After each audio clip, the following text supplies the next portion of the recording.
sin duda, un capítulo para la historia. Leímos con interés el post que subió Ernesto López Portillo. Ernesto López Portillo, que es el coordinador del Programa de Seguridad Ciudadana de la Ibero, de la Universidad Iberoamericana, subió un mensaje que dice: cadena perpetua a Zambada. Podemos darle las vueltas que quieran, pero esto nos confronta con una verdad insoportable. La historia de las redes criminales representa simbiosis con el Estado. La discusión de fondo debería ser esta: ¿qué hacemos con la metástasis del Estado? ¿Qué hacemos, Ernesto López Portillo? Buenos días y bienvenido. Hola Carmen, gracias. Gracias por la oportunidad para platicar. Mira, yo escuché muy atentamente esta invitación que tú hacías ayer y varios días antes para que la audiencia, para que reflexionáramos qué nos hacía sentir que la sentencia a este personaje histórico de la delincuencia organizada, que esta sentencia fuera allá y no acá. Desde muchos ángulos invitaste a esa reflexión y me gustó mucho cómo lo hacías. Bueno, desde acá, desde la universidad, lo que nos toca es ayudar a interpretar los momentos de la historia, Carmen. Y la propuesta que hacemos en este momento es que tratemos de colocar este hecho, esta sentencia, como una especie de momento paradigmático, es decir, el momento en sí mismo es un paradigma de lo que vivimos. Y ese paradigma, que puede tener un montón de discusiones, nosotros de entrada planteamos por qué allá sí y aquí no. Bueno, son muchos años, Carmen, de observar cómo se comporta el sistema político mexicano, las instituciones en general y en particular las instituciones de seguridad y justicia.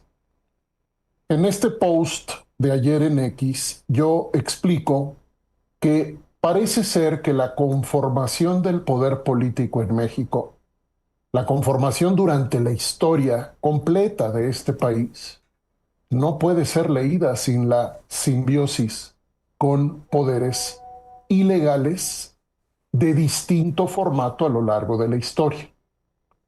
La ciencia política, Carmen, la sociología, la historia misma, la antropología, nos enseñan que en distintos momentos de nuestra conformación como país, el poder político ha construido una negociación con la obediencia a la ley. Es decir, la ley siempre ha estado, está y probablemente estará, y esta es la reflexión que también hay que hacer hacia futuro, probablemente estará la ley a disposición. Es decir, yo decido cuándo, cómo, quién, si cumple la ley y quién no. Si esta interpretación es así, es cierta y la podemos validar, entonces podemos afirmar que no hemos logrado construir un Estado de Derecho, pero tenemos que explicarnos, Carmen, por qué no podemos construir un Estado de Derecho. ¿Por qué si tenemos documentación, al menos que a mí me toque mirar de 40 años, documentación ya muy amplia, montones de investigación con evidencia empírica de la delincuencia organizada operando en México, por qué no tenemos carpetas judiciales también que deberían ya amontonarse, carpetas judiciales con esa evidencia convertida en proceso judicial?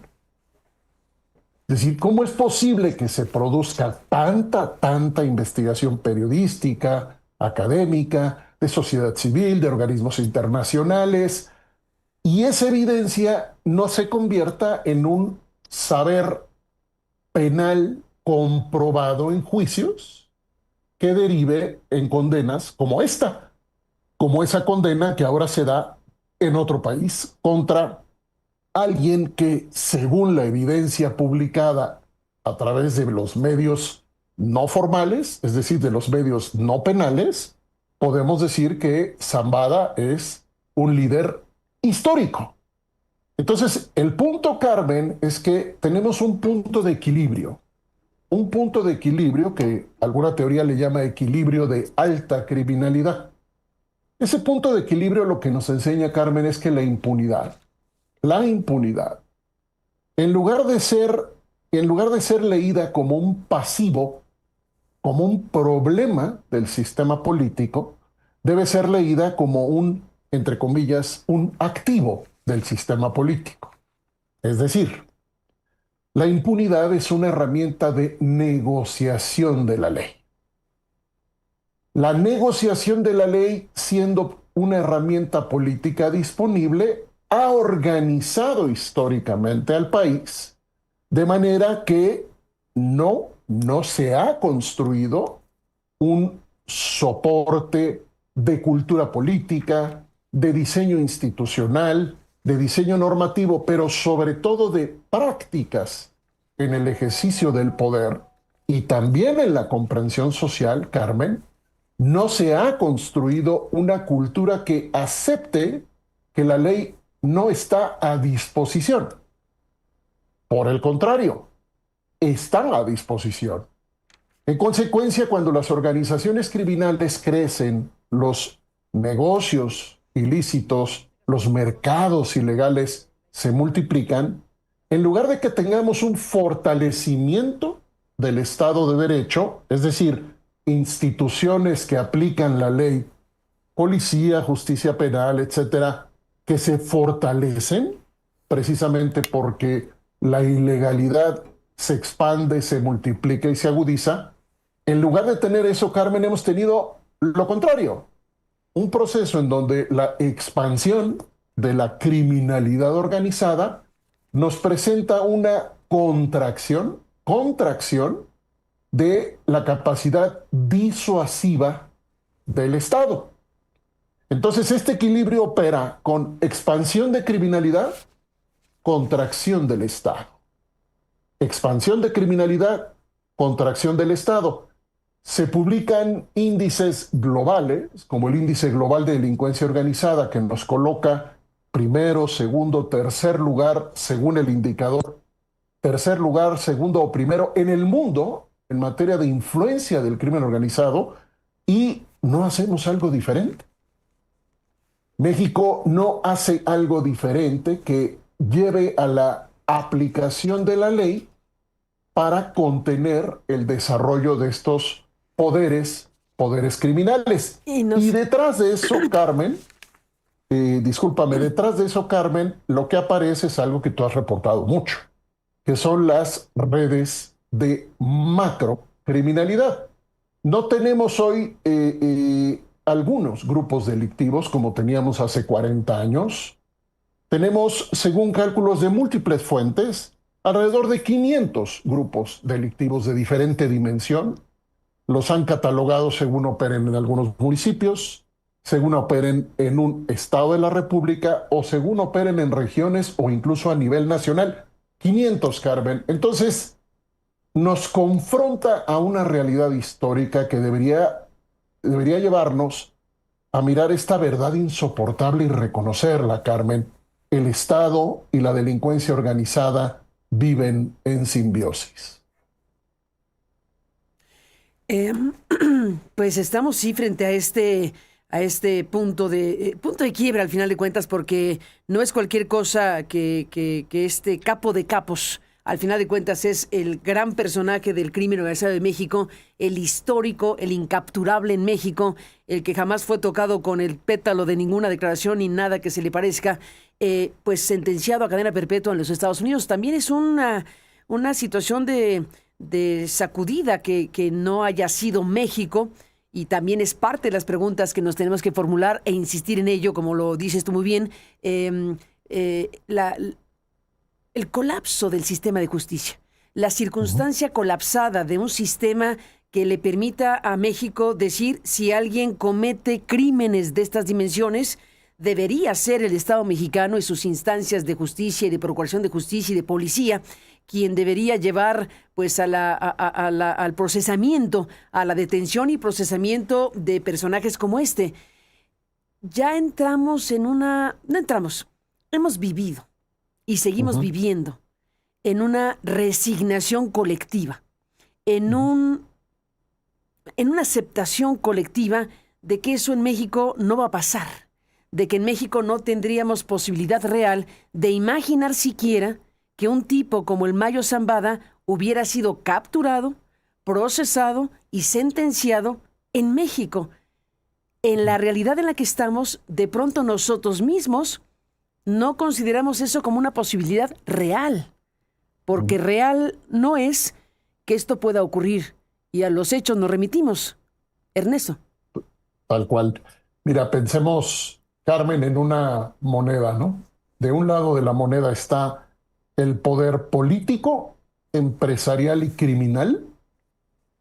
El poder no solo público, el poder también privado, el poder de las élites, donde segmentos importantes de las élites privadas, empresariales y el crimen mismo, desde luego, han aprendido que en México se puede delinquir con impunidad, por un lado. Ese es un lado de la moneda. El otro lado de la moneda somos esto que tú dices ahora, el aprendizaje de la resignación. Este concepto nos ha ayudado mucho recientemente, Carmen, a tratar de dilucidar nuestra actitud. Es decir, cada que tú, Carmen, o tu equipo y otras y otros informan todos los días de eventos de delincuencia y violencia al punto de llegar a atrocidades cotidianas, cada día que sucede eso, se nutre, en lugar de nutrirse, hemos dicho esto, en lugar de nutrirse la activación social, Carmen, de activarse la participación social para construir alternativas y preguntarnos qué hacemos con esto, ha terminado esta reiteración, esta consistencia histórica de la impunidad, ha terminado por alimentar, modelar nuestra resignación. Es prácticamente imposible encontrar a alguien que diga que sí va a haber, en estricto sentido, una aplicación de la ley, sobre todo, Carmen, cuando se habla de que la ley sea aplicada sobre quienes tienen el poder económico, el poder político y el poder criminal. Y por eso tiene tal representación, tal potencia simbólica la sentencia de Zambada. A ver, imaginemos, Carmen, a cuánta gente fue tocada en su vida, de manera directa o indirecta, por las redes criminales lideradas por ese personaje, que jamás imaginó bajo ninguna hipótesis que ese personaje terminara preso. Primero, preso en general, ¿no? Es decir, que el sistema alcanzara para someterlo a la ley. Pero segundo, que terminara preso con cadena perpetua. Preso hasta sus últimos días, según la decisión judicial. Y siguiente componente, no solo cayó el gigante en otro país. Entonces, la potencia, por eso tu pregunta era tan importante, o es tan importante, Carmen, ¿qué nos hace sentir como sociedad? Quien en este momento nos escucha, nos ve, ¿qué historia se puede contar en un país que normalizó, regularizó la coexistencia del Estado con poderes criminales que alcanzan para tener influencias regionales, nacionales, internacionales y, al parecer, por el tamaño de sus redes criminales, influencias globales, Carmen? Influencias globales. Mira, Carmen, yo desde los 80 finales, ya tenemos algunos añitos, desde los 80 finales, yo vi tarjetas de análisis que se preparaban para, en su momento, el entonces procurador general y luego el otro y luego el otro. Se les preparaba diciendo que se proyectaba, Carmen, había una perspectiva clara de crecimiento del poder criminal, de las organizaciones criminales, porque ya comenzaba una disputa con rutas, por ejemplo, el control de las rutas de trasiego de sustancias ilícitas con las organizaciones colombianas. A principios de los 90 ya teníamos los primeros datos No sé si recuerdas aquello que reportó en su momento el doctor Jorge Carpizo, entonces procurador, cuando se asegura por primera vez un barco con toneladas de cocaína. Esas noticias empezaron a llegar hace 30, 40 años. El Estado mexicano no construyó una política de Estado de sometimiento de las organizaciones criminales. En cambio, el Estado mexicano ha consolidado una política de Estado de coexistencia con los grupos criminales. Llegó la alternancia, Carmen, llegó la llamada transición a la democracia, cambiaron los poderes, cambiaron los colores en la presidencia de la República y hoy día no hay una sola persona que yo conozca experta en estos temas, especializada, que te diga que las fiscalías están haciendo un buen trabajo. Pero ya fueron las alternancias. Ya circulamos por un recambio masivo de personas de colores en poderes municipales, estatales y federal. Ya hicimos instituciones, ya desmontamos instituciones, creamos un sistema de transparencia y de acceso a la información, etcétera. Reformamos el sistema penal, Carmen. El presidente Peña Nieto en su momento le dijo al mundo que teníamos la más importante reforma cuando hicimos la transición del sistema inquisitivo al sistema acusatorio. Y nos informa México Evalúa hace 2 o 3 semanas que hay 2.5 millones, Carmen, 2.5 millones de carpetas rezagadas en las fiscalías del país, cuando hace 10 años había 500,000. Es decir, en 10 años se multiplicó por 5. Entonces, nuestro mensaje, Carmen, esto no es fortuito. Esto es una política de Estado. Es una política de Estado que omite la reconfiguración de los aparatos de seguridad y justicia para alcanzar el poder criminal y someterlo. No es un error, Carmen. No es que estemos aprendiendo a través de errores en donde probamos entonces esto y de pronto evaluamos y tenemos mejores resultados aquí. No. Están juzgando liderazgos criminales y se están llevando a la gente a otro país porque México no aprende para hacerlo por sí mismo. Entonces, estamos en un brete histórico, monumental, Carmen, que yo invito a reconocerlo como tal. Quienes viven de esto no lo van a reconocer así, por supuesto. Quienes han aprendido a vivir de la impunidad jamás van a ayudar, van a ser parte de la reconstrucción.